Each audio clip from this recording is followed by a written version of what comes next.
Halo, assalamualaikum warahmatullahi wabarakatuh. Salam mahasiswa. Perkenalkan nama saya Dijan Nugroho. Kali ini saya akan menjadi acara kembali lagi ke podcast kedua dalam segmen ngobrol DPM. Oke.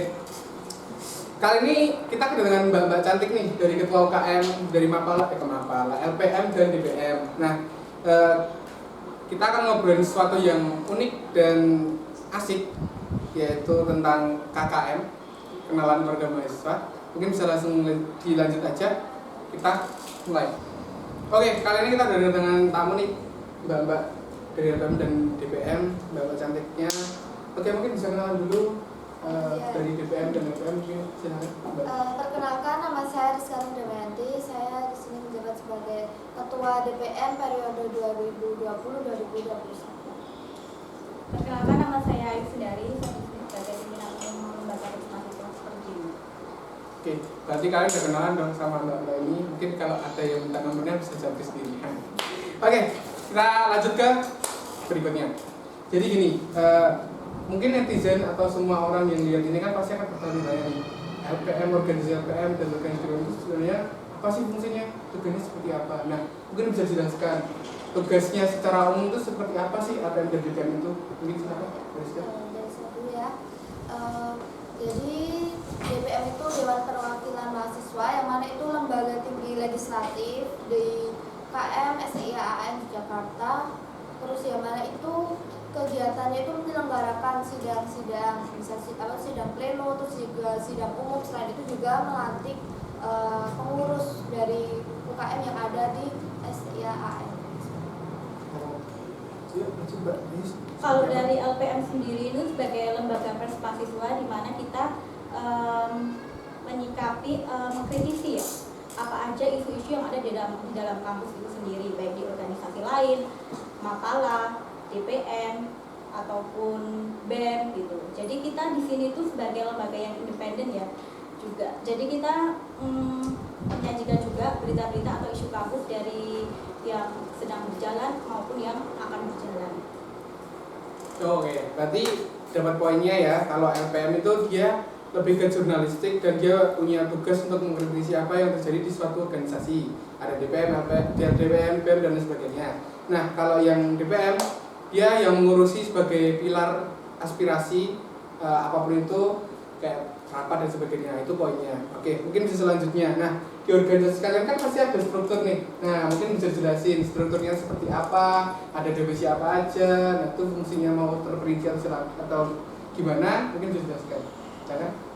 Di Dewan Perwakilan Mahasiswa ini untuk strukturnya itu ada ketua, terus ada juga sekjen, sekretaris jenderal. Ini yang mengatur tentang kesekretariatan surat menyurat dari DPM itu. Terus kemudian di sini di DPM ada 3 komisi.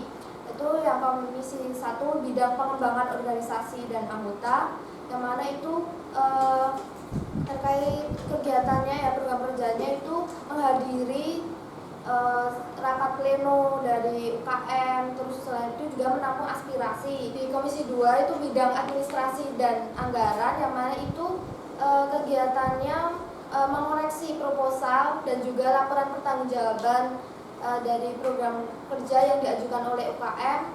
Terus selain itu memanajemen anggaran dana kemahasiswaan, kan dari kampus memberi itu dana kemahasiswaan untuk dibagi-bagi ke UKM, udah ada proporsinya sendiri-sendiri, itu nanti diatur sama komisi 2 DPM. Terus yang terakhir ini ada komisi 3, ini di bidang pengembangan intelektual, sosial budaya dan pengabdian masyarakat. Dan di sini kaitannya terkait juga kayak humasnya DPM ya, di komisi 3 ini kegiatannya selain itu juga publikasi, menangani mengaktifkan sosial media dari DPM seperti itu.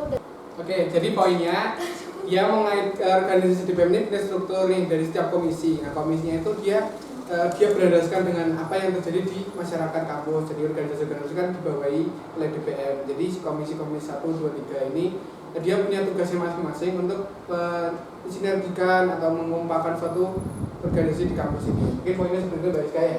Oke. Ya, mungkin Mbak Ayus gimana? Kalau dari LPM sendiri strukturnya itu dari pimpinan umum yaitu yang tertinggi, kemudian ada sekretaris, langsung ke bendahara, dan ada divisi keredaksian. Nah, ini tugasnya untuk melakukan peliputan.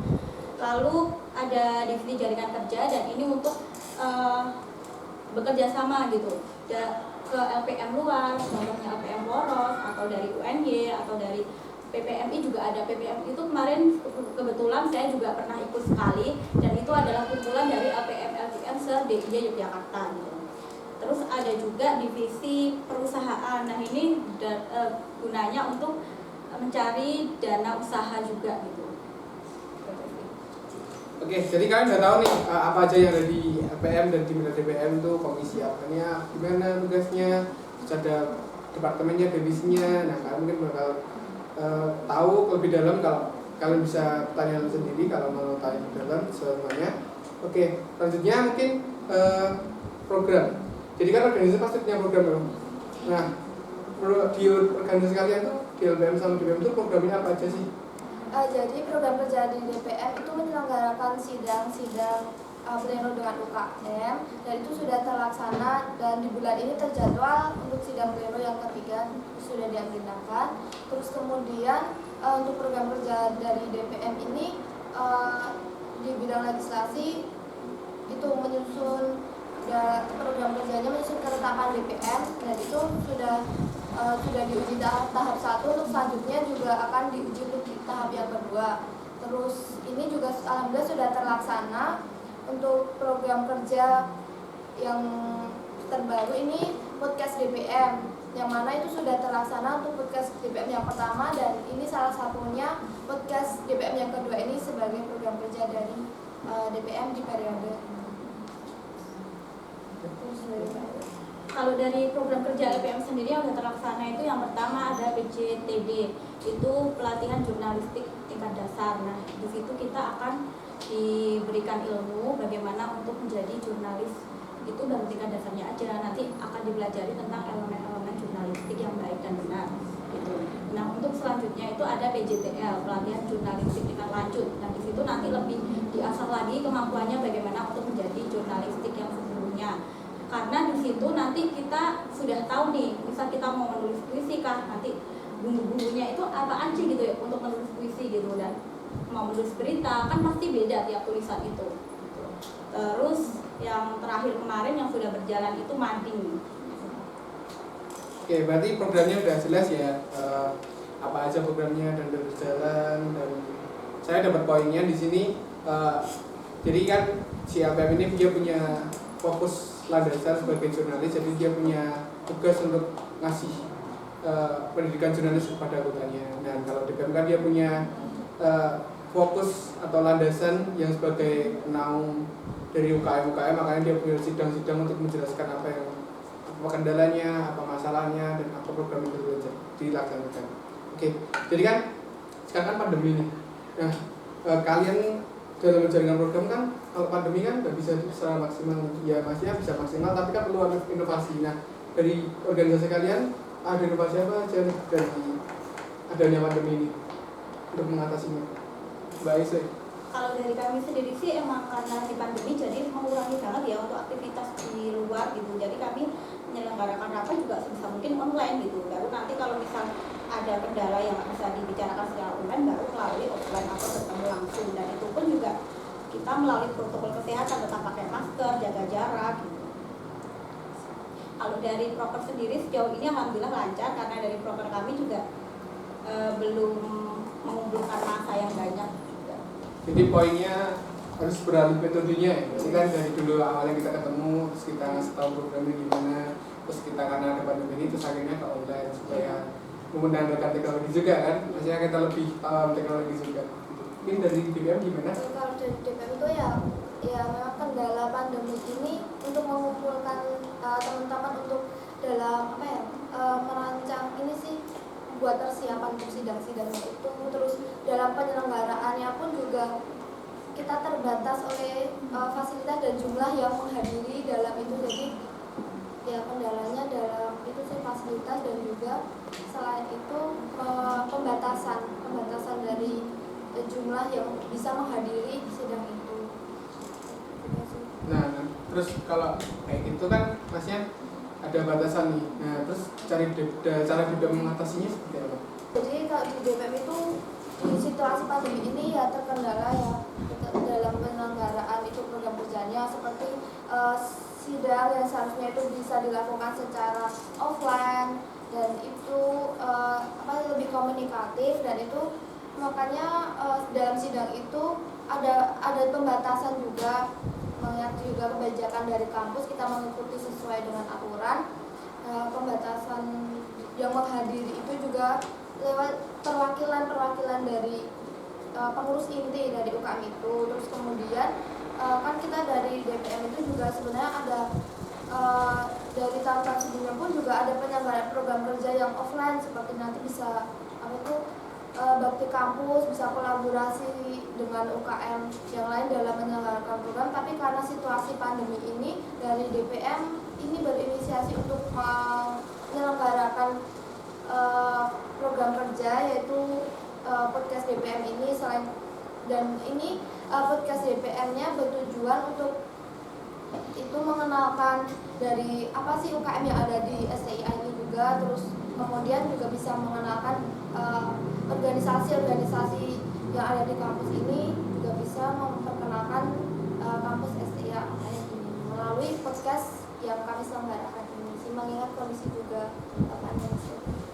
Oke, jadi poinnya dalam kondisi pandemi ini, LPM dia punya cara sendiri untuk mengubah metodenya dalam memberikan rapat, memberikan pelajaran jurnalistik dengan menggunakan teknologi. Sedangkan DPM dia menggunakan sistem seperti video saat ini yang kita lakukan, yaitu podcast, untuk mengenalkan atau memberitahu pemirsa netizen untuk ngasih tahu apa sih yang ada di STIAN itu, programnya, UKM-nya dan sebagainya itu apa aja, seperti itu. Itu poinnya.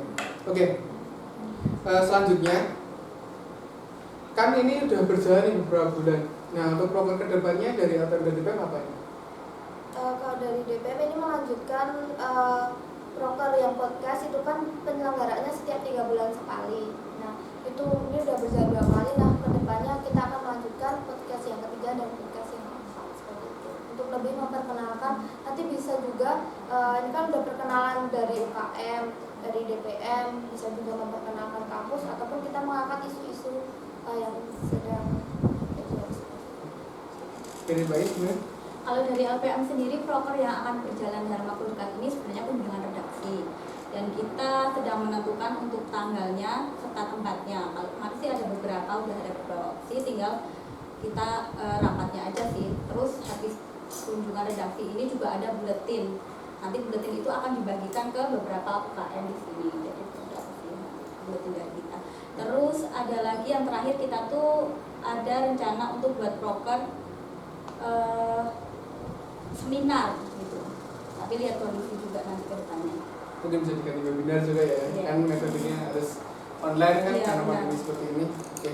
Mantap. Mungkin bisa beri tepuk tangan untuk mereka berdua. Mantap. Oke. Untuk terakhir, kalian punya harapan apa sih untuk keluarga mahasiswa untuk kedepannya? Untuk kedepannya, harapan buat keluarga mahasiswa STIAN bisa kompak, terus saling bekerja sama, bisa kolaborasi untuk memajukan organisasi yang ada di STIA ini dalam lingkup keluarga mahasiswa. Jadi kita semua bersama-sama lah, jalan bersama-sama untuk berkembang dan sampai bisa memajukan ini untuk KM yang lebih jaya seperti itu sih. Baik, benar? Tambah jaya, tambah aktif, tambah sukses. Oke, mungkin gini aja podcast pada segmen ini. Kurang lebihnya mohon maaf. Assalamualaikum warahmatullahi wabarakatuh. Sampai jumpa di podcast selanjutnya. Salam mas.